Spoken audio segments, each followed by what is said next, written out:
자, 부활하신 주님께서 우리를 이 세상 가운데 보내셨습니다.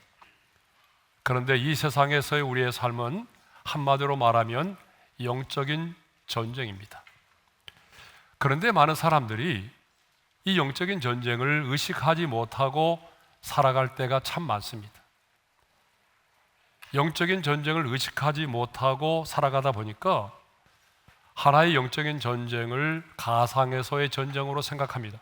그러나 여러분, 영적인 전쟁은요, 가상이 아닙니다. 영적인 전쟁은 실전이고 실제입니다. 여러분, 혹시 꿈속에서 누구와 싸워보신 적이 있나요?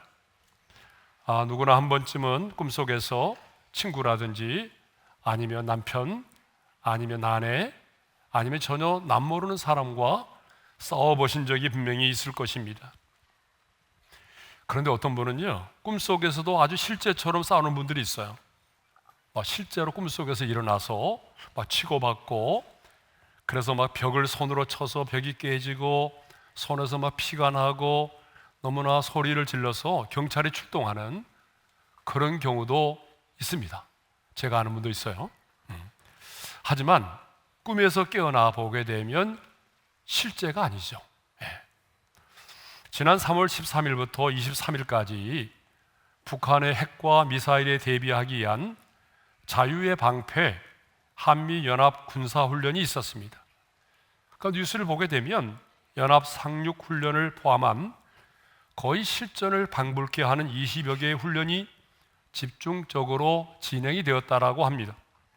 그러나 여러분, 아무리 실전을 방불케 하는 훈련이라고 할지라도 훈련은 훈련이지 실전은 아닙니다. 그런데 여러분, 영적인 전쟁은 시뮬레이션이 아닙니다. 영적인 전쟁은 가상이 아닙니다. 영적인 전쟁은요, 내가 승리하느냐 패배하느냐, 아니면 내가 죽느냐 사느냐를 가늠하는 실제적인 전쟁입니다. 그래서 사도 바울은요, 영적인 전쟁을 언급하면서 12절에서 이렇게 말하고 있어요. 우리의 씨름은, 영적인 전쟁을 씨름이라고 그렇게 말하고 있습니다. 그런데 이 씨름을 킹 제임스 버전에서는요, 몸싸움을 벌이는 맞붙어 싸우는 레슬로 표현하고 있습니다. 우리나라 사람들은 이 씨름을 민속 씨름의 개념으로 이해할 때가 참 많아요. 그렇죠? 그래서 삿발을 붙잡고 이렇게 하는 씨름으로 생각하는데, 사도 바울이 말하였던 이 씨름은 고대 근동과 그리스, 그러니까 로마 시대의 씨름인, 그러니까 쉽게 말하면 지금의 올림픽에서 우리가 볼 수 있는 레슬링 가운데서도 자유형이 아닌 그레코로마형 레슬링을 의미한다라고 합니다. 올림픽 레슬링 경기를 관전해 보신 분은 알겠지만, 이 레슬링은요, 양 선수가 서로의 손을 부여잡고 상대방을 쓰러뜨리기 위해서 쉼없이 움직이면서 공격과 수비를 반복합니다. 쉽사리 판결이 나지 않기 때문에 선수들은요, 거친 숨을 몰아쉬면서 계속적으로 몸을 부대끼고 서로를 밀어내고 쓰러뜨리기 위해서 안간힘을 쓰죠. 그런데 그 순간 잠깐만 방심하게 되면 업어치기라든지 안아치기, 안목돌리치기를 당해서 패배를 할 수가 있다라고 하는 것입니다. 그런데 여러분, 우리의 영적인 전쟁이 바로 이와 같다는 것입니다. 그러면 왜 바울은 우리의 영적인 전쟁을 씨름, 곧 레슬링으로 표현했을까요? 그것은 우리의 영적인 전쟁이 가상이 아니라 실제이기 때문에 그렇습니다. 레슬링처럼 단 한순간의 방심도 허용되지 않기 때문에 그렇습니다. 여러분, 왜 다윗 왕이 넘어졌습니까? 한순간 방심하여 옥상을 거닐다가 넘어졌습니다. 왜 바울이 영적인 전쟁을 씨름, 곧 레슬링으로 표현했습니까?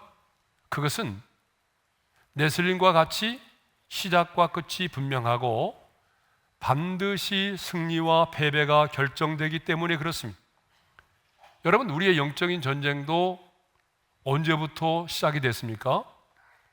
물론 예수 믿기 전에도 영적인 전쟁이 있었지만 본격적으로 우리 안에 영적인 전쟁이 시작된 것은 여러분이 예수를 믿고 하나님의 자녀가 되었을 때부터입니다.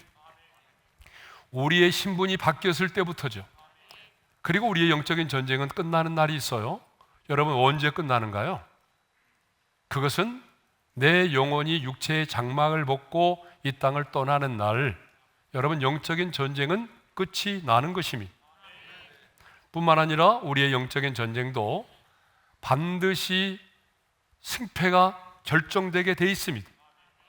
세상에서의 싸움은요, 무승부도 있어요. 둘이 하다 보게 되면 우리 그냥 무승부로 하자, 이렇게 끝날 수도 있어요. 그런데 영적인 전쟁은요, 결코 무승부가 없다는 거예요. 영적인 전쟁에는 무승부가 없습니다. 이렇게 우리의 영적 전쟁은 레슬링과 같은 실제입니다. 실제라고 하는 말은 분명한 대상이 있다는 말이고요, 방어와 공격이 있다는 말이에요. 방어와 공격이 없는 전쟁은 없습니다. 가상의 전쟁은 없습니다. 그래서 사도 바울은 우리의 주적인 마귀와 그를 따르는 악한 영들에 대하여 언급한 다음에 하나님의 전신 갑주를 입으라고 우리에게 명령을 했던 거죠. 자, 우리 11절의 말씀을 다시 한번 읽어볼까요? 다 같이요. 마귀의 간계를 능히 대적하기 위하여 하나님의 전신 갑주를 입으라. 자, 그래서 우리는 앞서 하나님의 전신 갑주가 무엇인지에 대하여 말씀을 나눈 적이 있습니다. 하나님의 전신 갑주는 6가지 무기로 되어 있는데 5가지는 방어용 무기고요, 하나는 뭐예요? 공격용 무기로 되어 있어요. 자, 우리 복습하는 의미에서 잠깐 언급하고 넘어가겠습니다. 자, 첫 번째 그 무기가 뭐예요? 전신갑주가 뭐냐 그러면 진리의 허리띠입니다. 진리의 허리띠는 뭐예요? 진리 대신 예수 그리스도를 믿는 확고한 믿음을 말하는 거죠. 그 다음에 의의 호심경은요, 예수 그리스도의 의를 내가 덧입는 것을 말합니다. 평안의 복음으로 예비된 신을 신는 것은 세상에 줄 수 없는 하늘로부터 임하는 평안을 갖는 것이죠. 믿음의 방패는 사탄의 불화살을 막아내는 믿음을 말하죠. 그리고 구원의 투구는요, 확신을 말합니다. 구원의 확신, 그리고 승리의 확신을 말합니다. 그리고 6번째가 성령의 검인데 유일하게 공격용 무기예요. 이것은 곧 하나님의 말씀을 말하는 것입니다. 이렇게 영적인 전쟁에 필요한 전신갑주를 언급한 사도 바울은 18절에서요, 기도에 대하여 강조하고 있습니다. 자, 우리 18절의 말씀을 함께 읽겠습니다. 다 같이요. 모든 기도와 간구를 하되 항상 성령 안에서 기도하고 이를 위하여 깨어 구하기를 항상 힘쓰며 여러 성도를 위하여 구하라. 여러분, 이 18절의 말씀을 보게 되면요, 기도와 관련된 말씀이 무려 5번이나 나온다는 거예요. 자, 모든 기도와 간구. 세 번째가 뭐예요? 성령 안에서 기도하고 깨어 구하기를 항상 힘쓰며. 5번째가 뭡니까? 여러 성도를 위하여 구하라. 여러분, 한 절에 기도와 관련된 이런 단어들이 이렇게 많이 나온다는 것은 굉장히 기도를 강조하고 있다는 걸 알 수가 있습니다. 여러분, 왜 사도 바울은 하나님의 전신갑주를 언급한 다음에 곧 이어서 기도에 대하여 말씀했을까요? 아니, 기도가 그렇게 중요하다고 한다면 하나님의 전신갑주에 포함시키면 되는데 왜 하나님의 전신갑주에 포함시키지 않고 전신갑주를 말하고 난 이후에 곧바로 이어서 기도에 대하여 강조하고 있을까요? 그것은 기도를 통해서만이 전신갑주가 견고해지고 이 기도를 통해서만이 탁월하게 전신갑주의 기능이 발휘될 수가 있기 때문에 그렇습니다. 아무리 최첨단의 무기로 무장되어 있다고 할지라도 그것을 사용할 수 있는 사람이 없다면 그 최첨단의 무기는 무용지물이 되고 마는 거죠. 마찬가지입니다. 하나님의 전신갑주로 우리가 무장이 되어 있다고 할지라도 그것을 사용할 수 있는 기도의 사람이 없다면 전신갑주는 아무 의미가 없어지는 것입니다. 그래서 폴 캐스라고 하는 사람은 이런 말을 했어요. 전신갑주의 각 부분은 기도를 통해서 덧입혀진다. 여러분 동의하시죠? 저도 100% 동의합니다. 자, 우리 한번 예를 들어보겠습니다. 사탄이 불화살을 쏘아댈 때 우리는 어떻게 해야 되죠? 믿음의 방패로 그 불화살을 막아내야 됩니다. 그런데 그 믿음이 언제 살아 역사하느냐라고 하는 것입니다. 바로 기도할 때입니다. 내가 기도를 통해서 하나님과의 친밀함을 갖게 될 때에 살아 역사하는 믿음을 갖게 되고, 그 살아 역사하는 믿음을 통해서 사탄의 불화살을 막아낼 수가 있는 것이죠. 성령의 검, 곧 하나님의 말씀 역시 기도하는 자의 손에 들려질 때에 무딘 검이 아니라 예리한 검이 돼서 허공을 치지 않고 정확하게 마귀를 대적하고 사탄의 견고한 진을 무너뜨릴 수가 있는 것입니다. 그러므로 영적인 전쟁에 있어서 기도는 너무나 중요합니다. 왜냐하면 아무리 우리가 전신갑주로 무장을 했다고 할지라도 그 무기들이 제대로 기도하지 않으면 그 무기들이 제대로 사용될 수가 없기 때문이죠. 자, 예수님의 제자들을 한번 보십시오. 그들은요, 예수님과 함께 먹고 자고 생활하면서 예수님으로부터 말씀의 가르침을 받았습니다. 예수님과 함께 수많은 사역의 현장에서 예수님께서 병든 자를 고치시고 마귀를 대적하고 귀신 들린 자를 내어쫓는 그 현장에서 예수님께서 행하시는 일들을 수없이 보아왔던 사람들이죠. 그런데요, 한 번은 한 아버지가 귀신 들린 아이를 데리고 왔을 때에 그 귀신을 내어쫓지 못하고 쩔쩔매었어요. 그때 예수님께서 제자들에게 뭐라고 말씀하셨습니까? 마가복음 9장 29절입니다. 다 같이요. 기도 외에 다른 것으로는 이런 종류가 나갈 수 없느니라 주님은 분명히 제자들이 이 귀신 들린 아이를 고치지 못한 것은, 아니, 이 영적인 전쟁에서 승리하지 못한 것은 신앙의 경력이 짧아서가 아니라는 거예요. 기도하지 않았기 때문이라는 것입니다. 그렇습니다, 여러분. 기도 없이는요, 누구도 영적인 전쟁에서 승리할 수가 없습니다. 출애굽기 17장에 보게 되면 이스라엘과 아말렉이 전쟁을 하게 되죠. 그런데 모세는요, 여호수아에게 명령합니다. 사람들을 택하여 나가서 싸우라. 그리고 자신은 어떻게 하던가요? 자신은 지팡이를 들고 높은 산꼭대기에 올라가서 손을 들고 기도를 하게 되죠. 그런데 참 놀라운 것은 모세가 손을 들어 기도하면 이스라엘이 이기고 모세가 손이 피곤하여 내려오면 아말렉이 이기더라는 거예요. 자, 우리 출애굽기 17장 11절의 말씀을 함께 읽겠습니다. 다 같이요. 모세가 손을 들면 이스라엘이 이기고 손을 내리면 아말렉이 이기더니. 여러분, 싸움의 승패가 어디에서 결정되었습니까? 모세가 손을 들어 기도한 그 기도의 현장입니다. 기도의 현장에서 승리할 때에 우리는 영적 전쟁의 현장에서 승리할 수가 있다는 사실이죠. 여러분, 우리 예수님도 겟세마네 동산의 그 기도의 현장에서 승리하셨기 때문에 십자가를 지시는 골고다의 현장에서도 승리할 수가 있었던 것입니다. 그러므로 여러분, 기도의 자리, 기도의 현장이 너무나 중요합니다. 그런데 이 시대를 살아가는 성도들이 말이죠, 별로 기도의 무릎을 꿇지 않습니다. 오늘 저는 많은 분들이 이 말씀에 찔림을 좀 받기를 원합니다. 지금의 성도들을 보게 되면요, 이전의 성도들보다 훨씬 더 큐티도 많이 하고요, 성경 공부를 통해서 이전의 사람들보다 훨씬 더 많은 성경적인 지식을 가지고 있어요. 그것만이 아닙니다.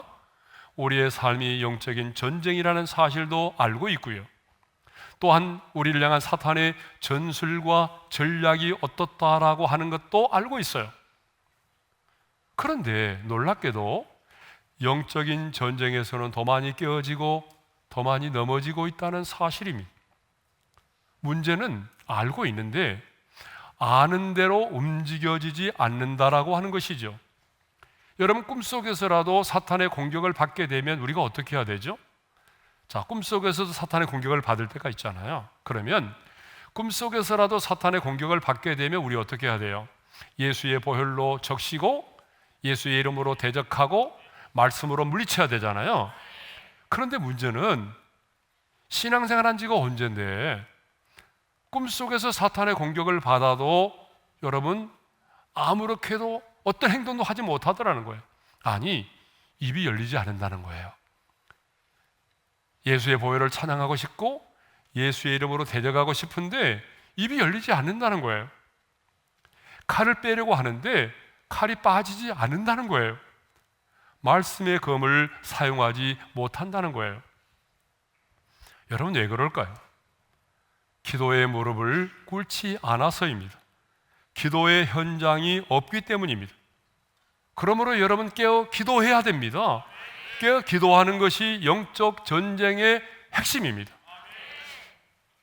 사실 한국교회의 영적 DNA는 기도입니다. 그래서 한국교회 성도들은요, 어려운 일이 생기면 가장 먼저 금식하며 기도했습니다. 어려운 일이 닥치면 산 위에 올라가서 나무 뿌리를 뽑을 듯 힘있게 밤을 새우며 부르짖어 기도했습니다. 기도의 승부를 걸었습니다. 이게 우리 한국교회 성도들의 모습이었습니다. 그런데 언제부터인가 기도의 현장이 사라졌습니다. 아니, 각 교회마다 금요 기도회가 사라졌어요. 여러분, 예전에는 아무리 작은 개척교회도 금요 기도회가 있었거든요. 그런데요, 지금 한국교회를 보게 되면 너무나 빠른 속도로 금요 기도회가 사라져가고 있어요. 저는 정말 목회하면서 감사한 게 우리 교회 금요 기도회가 정말 많은 분들이 나와서 지금도 기도하고 있다는 사실입니다. 예? 사탄의 전략은 기도를 방해하고 막는 것입니다. 그래서 우리가 기도하려고 하게 되면 무슨 수를 써서라도 기도만을 막으려고 하죠. 여러분, 이것이 사탄의 전략입니다. 제가 예전에 전도사 때 봉천동에 있는 한 교회를 섬긴 적이 있어요. 잠깐 섬겼는데 그 아름다운 교회가 예배당이 지어져 있어요. 근데 옆에 보면은 절이 있어요. 예. 그런데 교회가 보니까 기도를 안 하는 거예요.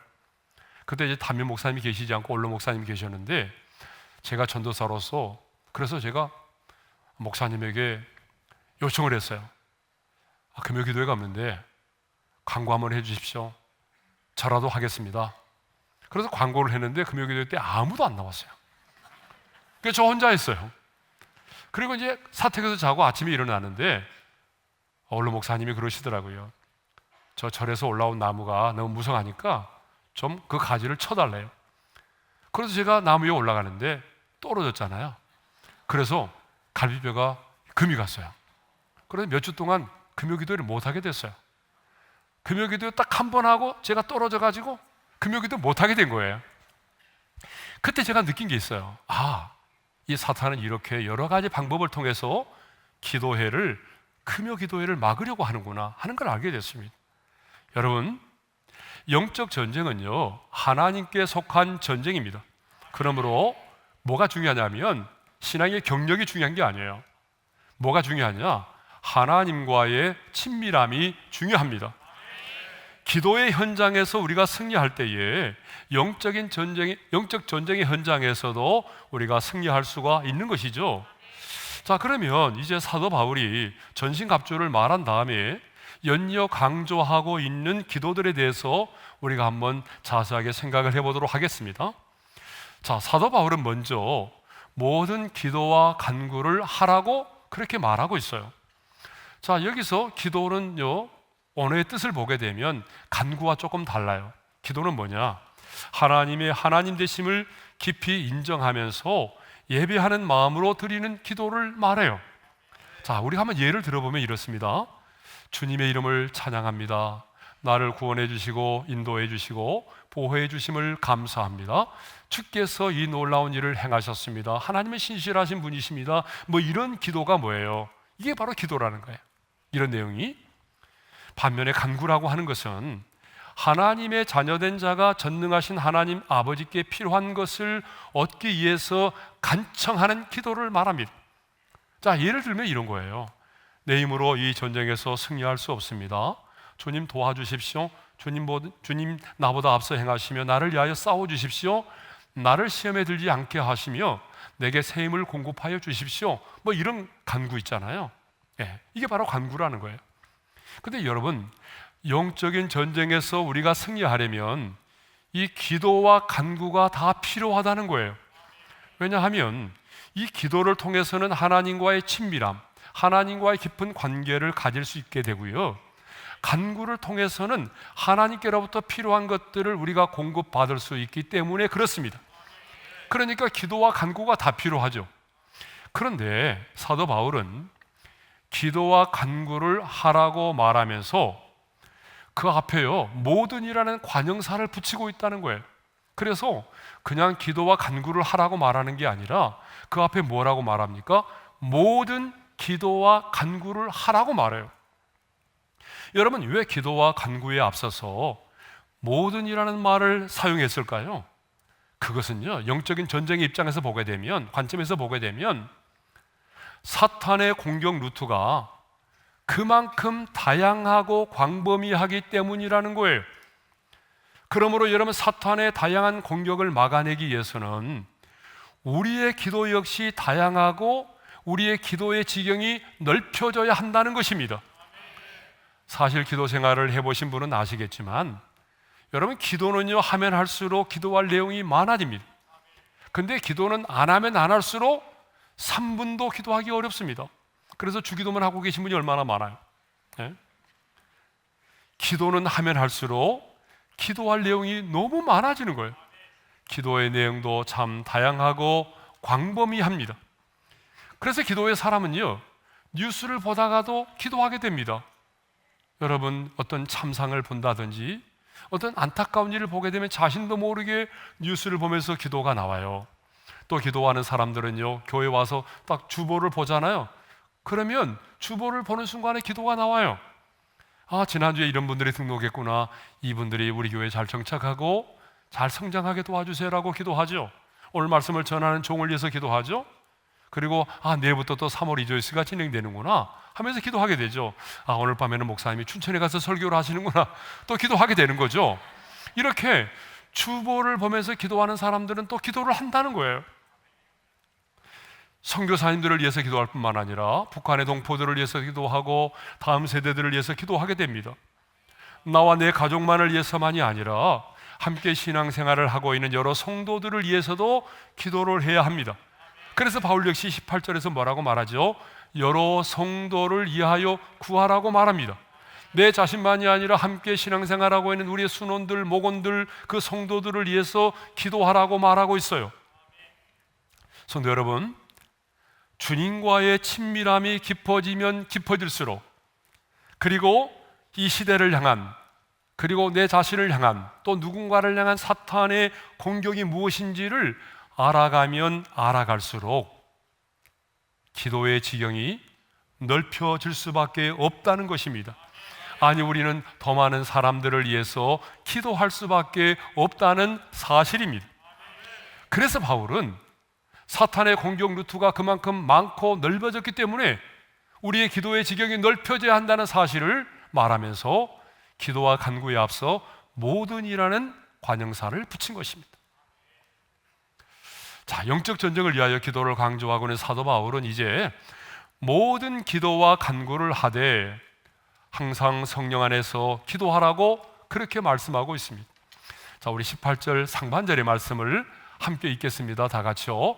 모든 기도와 간구를 하되 항상 성령 안에서 기도하고. 그냥 기도하지 말고 어떻게 기도하라고 말해요? 성령 안에서 기도하라고. 여러분, 반응을 보이셔야 됩니다. 다시 한번요. 어떻게 기도하라고요? 성령 안에서 기도하라. 네. 그러면 성령 안에서 기도한다라고 하는 말의 의미는 뭘까요? 성령 안에서 기도한다라고 하는 것은요, 성령의 도우심을 받아서 기도하는 것을 말합니다. 성령의 인도하심을 따라 기도하며 성령의 권능을 힘입어 기도하는 것을 말하는 거예요. 그래서 공동 번역에서는요, 성령의 도움을 받아 기도하십시오 라고 그렇게 번역이 되어 있습니다. 자, 그러면 왜 우리는 성령 안에서 기도를 해야만 할까요? 이게 중요합니다.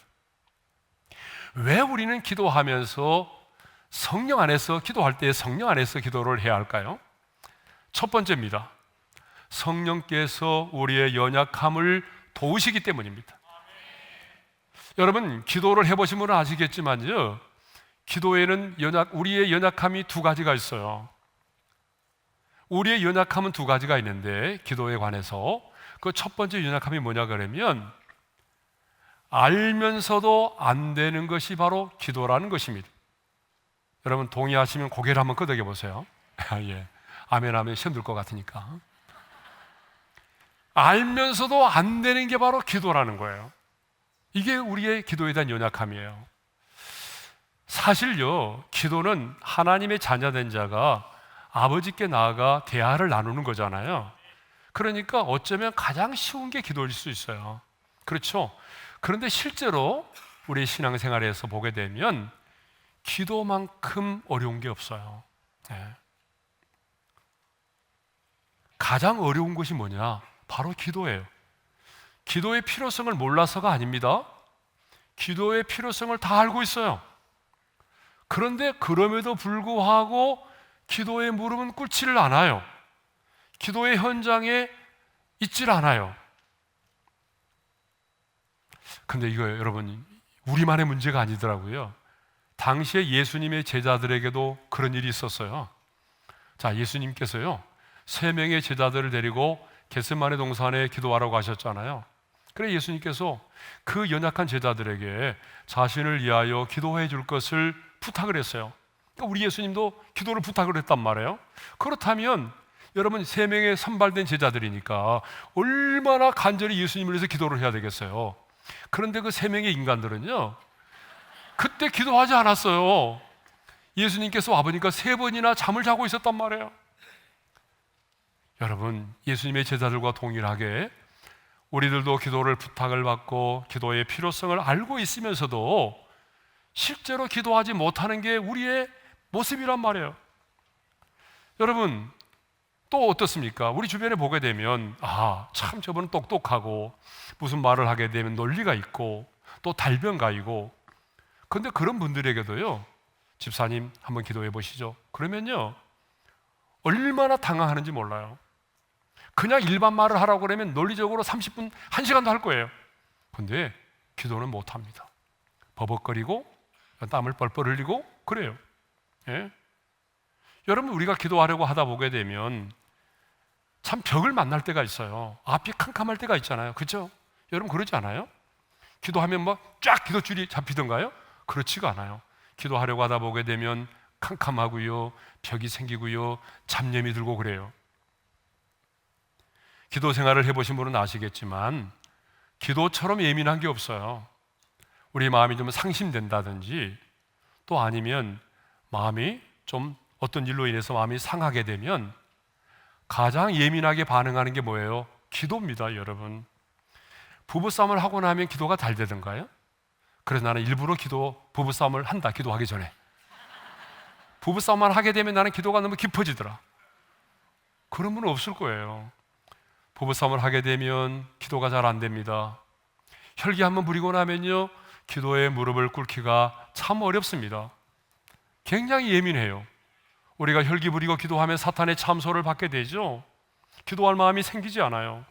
다른 것은 몰라도 기도는 마음만 먹는다고 해서 되지 않습니다.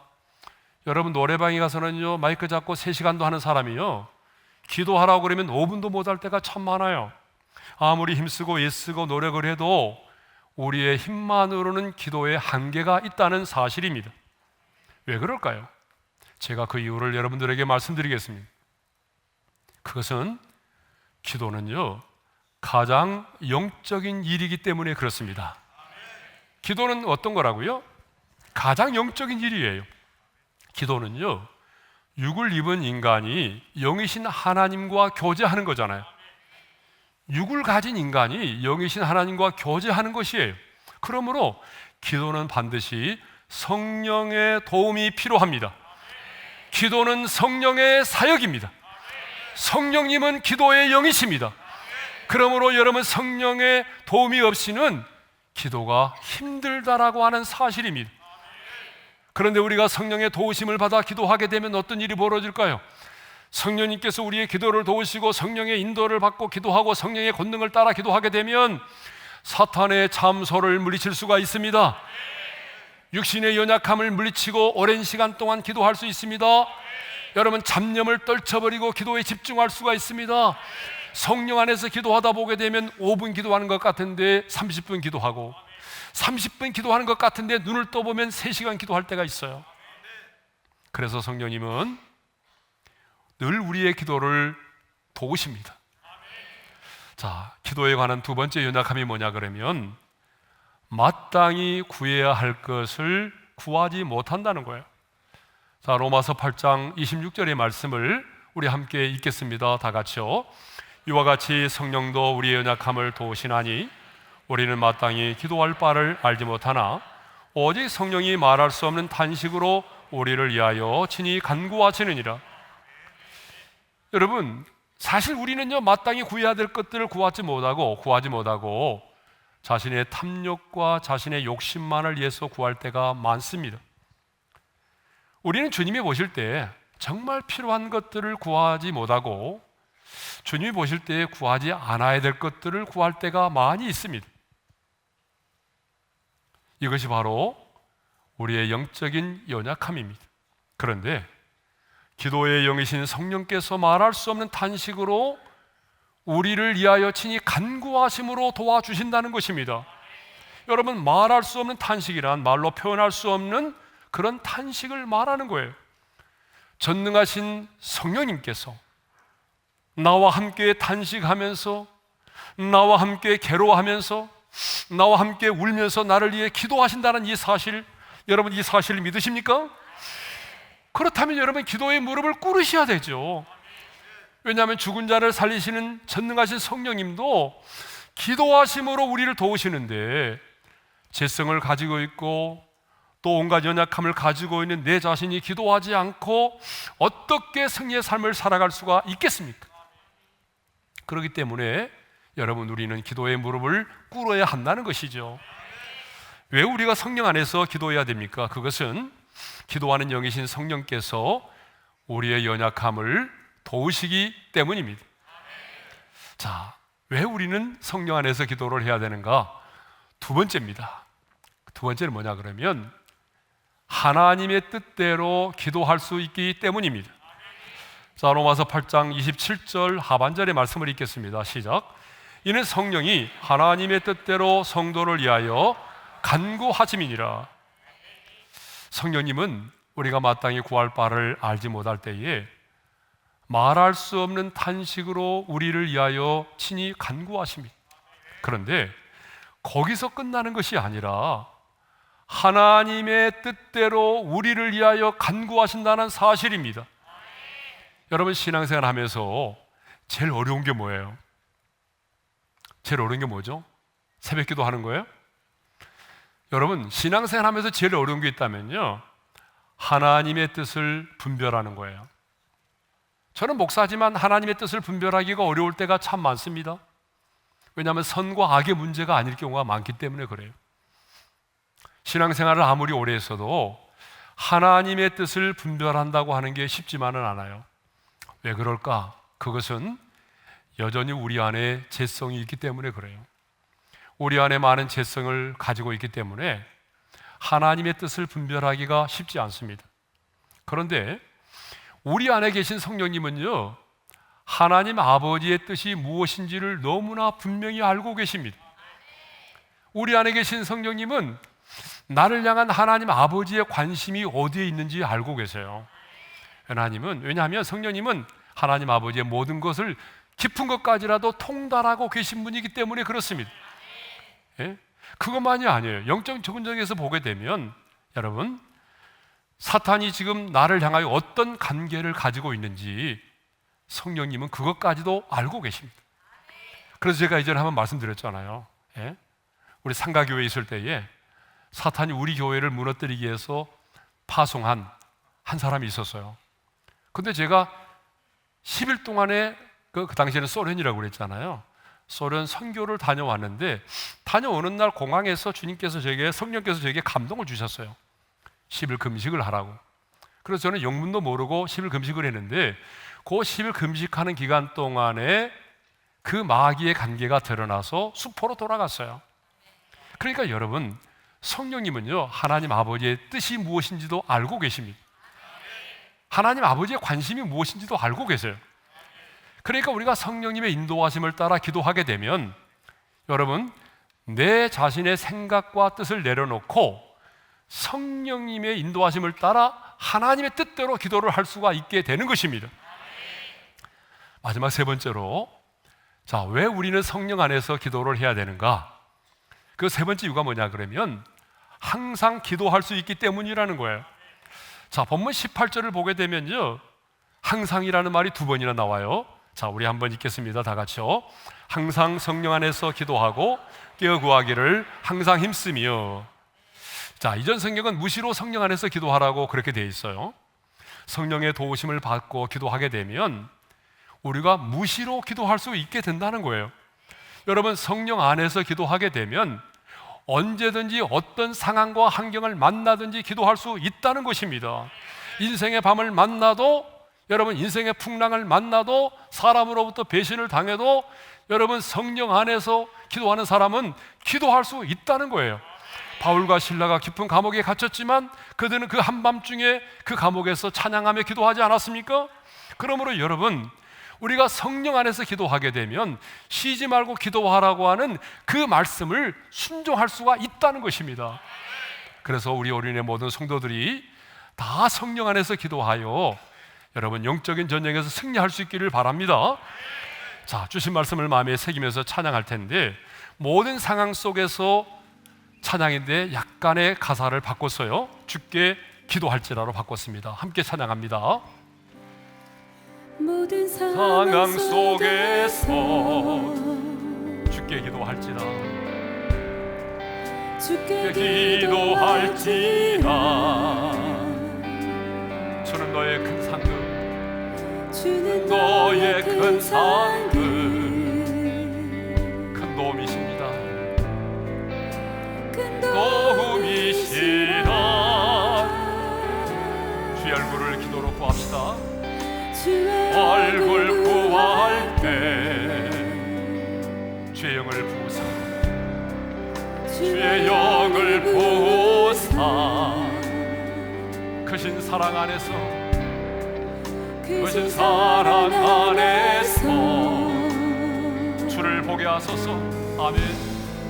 주를 보게 하소서. 우리 손을 들고 내 영혼이 확정되고 확정되었사오니, 내 영혼이 확정되고 확정되었사오니 믿음의 눈 들어 주를 바라봅니다. 내 영혼이 확정되고 확정되었사오니 믿음의 눈 들어 주를 바라봅니다. 주께 기도할 때 주의 나라 이미 임했네. 주의 영원한 나라 보게 하소서.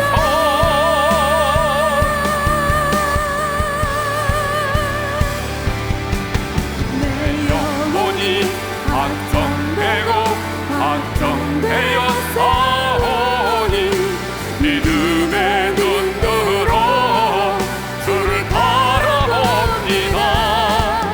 내 영혼이 확정되고 확정되었사오니 믿음의 눈 들어 주를 바라봅니다. 기도하겠습니다. 성도 여러분, 우리의 삶은 영적인 전쟁입니다. 그러므로 하나님의 전신갑주를 입어야 하는 것입니다. 그러나 전신갑주를 입었다고 되는 것이 아닙니다. 기도에 무릎을 꿇어야 합니다. 그래야 전신갑주가 여러분 기능을 발휘할 수가 있는 것입니다. 여러분의 기도의 지경을 넓히십시오. 성령 안에서 기도하십시오. 이 시간 여러분 기도할 때 이렇게 기도하셔야 됩니다. 성령님, 내가 성령님 안에서 기도하고 싶습니다. 성령님의 인도하심을 따라 기도하고 싶습니다. 성령의 권능을 따라 기도하고 싶습니다.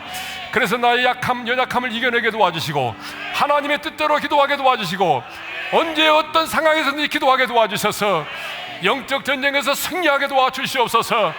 우리 다 같이 주여 한번 부르고 기도하겠습니다. 주여! 할렐루야. 우리 아버지 하나님 감사합니다. 하나님 아버지, 우리의 삶이 영적인 전쟁입니다. 주여, 이 영적인 전쟁이기 때문에 하나님의 말씀으로 전신갑주를 입기를 원합니다. 하나님의 전신갑주를 입는 것으로 끝나는 것이 아니라 기도의 무릎을 꿇게 도와주시고 기도의 현장이 우리 안에 있기를 원합니다. 주여, 내 자신만을 위한 기도가 아니라 우리의 기도의 지경을 넓혀주셔서 모든 기도와 간구로 하나님께 아뢰 수 있는 자들이 되게 하여 주옵소서. 하나님, 성령님이여 성령 안에서 기도하기를 원합니다. 성령님의 인도하심을 따라 기도하기를 원합니다. 성령님의 도우심을 받으며 기도하기를 원합니다. 성령의 권능을 힘입어 기도하기를 원합니다. 그래서 하나님 아버지, 우리가 정말 우리 자신의 그 연약함들을 이겨내게 도와주시고 하나님 아버지, 하나님의 온전한 뜻을 따라 기도하게 도와주시고 언제 어떤 상황 속에서든지 간에 우리가 항상 기도할 수 있는 하나님의 사람들이 되게 하여 주시옵소서. 하나님 아버지, 우리의 삶이 영적인 전쟁일진데 하나님의 말씀으로 전신갑주를 입게 도와주옵소서. 전신갑주를 입는 것으로 끝나는 것이 아니라 기도의 무릎을 꿇게 하여 주옵소서. 우리의 기도의 지경을 넓혀 주옵소서. 하나님의 성령 안에서 기도하기를 원합니다. 성령님 도와주십시오. 성령의 권능을 힘입어 기도하기를 원합니다. 그래서 우리의 연약함을 이겨내게 도와주옵소서. 잡념을 떨쳐버리게 도와주시고 집중력 있게 하나님의 뜻을 따라 기도하게 도와주시고 인생의 방 가운데서도 기도하게 도와주시고 인생의 풍랑 가운데서 기도하게 도와주셔서 성령 안에서 기도하여 영적인 전쟁에서 승리하는 우리 모두가 되게 하여 주시옵소서. 이제는 우리 주 예수 그리스도의 은혜와 하나님 아버지의 영원한 그 사랑하심과 성령님의 감동, 감화, 교통, 인도하심이 성령 안에서 기도하여 영적인 전쟁에서 승리하기를 소망하는 모든 성도들 위해 이제로부터 영원토록 함께 하시기를 축원하옵나이다. 아멘.